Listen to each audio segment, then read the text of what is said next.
السلام علیکم، السلام علیکم یا سیدی یا رسول اللہ۔ جیسا کہ آپ کو پتہ ہے کہ ہم نے اگلے مہینے جو ہے میں نے اور میرے سارے فیملی نے عمرے پہ جانا ہے۔ تو ہمارا جو سفر ہے، پہلے ہم مکہ شریف جائیں گے، اس کے بعد مدینہ شریف۔ تو مدینہ شریف میں حاضری کو بارونق بنانے کے لیے، بابرکت بنانے کے لیے ہم نے کہا اس کی تیاری کریں، اور آپ لوگوں کو بھی ہم بتا دیں کہ ہم ایسے تیاری کریں۔ جب آپ روضہ پاک کے قریب پہنچیں تو آپ کے جو دل میں اور چیزیں ہیں وہ درود شریف پڑھتے ہو جائیں، آنکھیں جھکا کے جائیں، اور آپ کا جو ذہن میں ہو وہ ایسے ہو کہ آپ صلی اللہ علیہ وآلہ وسلم روضہ پاک میں موجود ہیں، وہ ہمیں دیکھ رہے ہیں، ہماری جو نعت شریف ہے، ہمارے جو درود شریف ہیں وہ سن بھی رہے ہیں اور جواب بھی دے رہے ہیں۔ تو اس سلسلے میں آپ کو ایک نعت سنانا چاہتا ہوں، جو کہ ہمارے پیارے بچے بھی ہیں، ہمارے بھائی بھی ہیں، بیٹے بھی ہیں، اور علی پور کے مشہور نعت خوان بھی ہیں، محمد عثمان حسینی صاحب۔ تو بسم اللہ، محمد عثمان حسینی صاحب، آپ ایک ہمیں تصور میں، ہمارے ذہن میں اپنا حاضری کی جو ہے شرف حاصل کرنے کے لیے ایک نعت شریف سنا دیں۔ ہر وقت تصور میں مدینے کی گلی ہو، ہر وقت تصور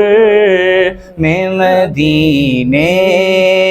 کی گلی ہو،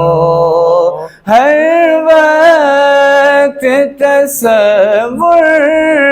میں مدینے کی گلی ہو، اور یاد محمد کی میرے دل میں بسی ہو،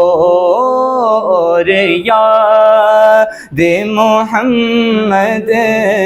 کی میرے دل میں بسی ہو، اے کاش میں بن جاؤں مدینے کا مسافر، اے کاش میں بن جاؤں مدینے کا مسافر، پھر روتی ہوئی طیبہ کو بارات چلی ہو، پھر روتی ہوئی طیبہ کو بارات چلی ہو، ہر وقت تصور میں مدینے کی گلی ہو، اے کاش مدینے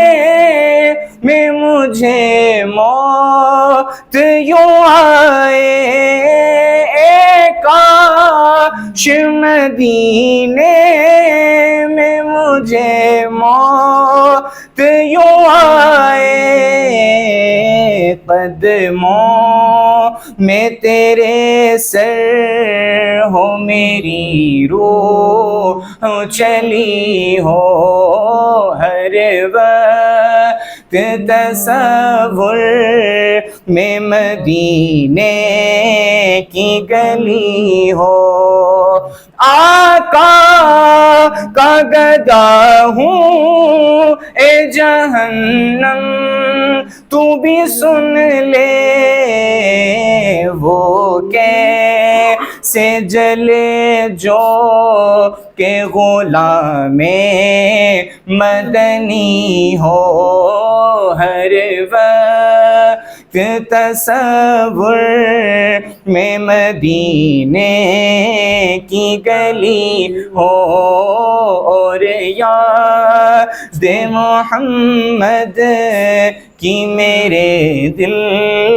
میں بسی ہو۔ سبحان اللہ، سبحان اللہ۔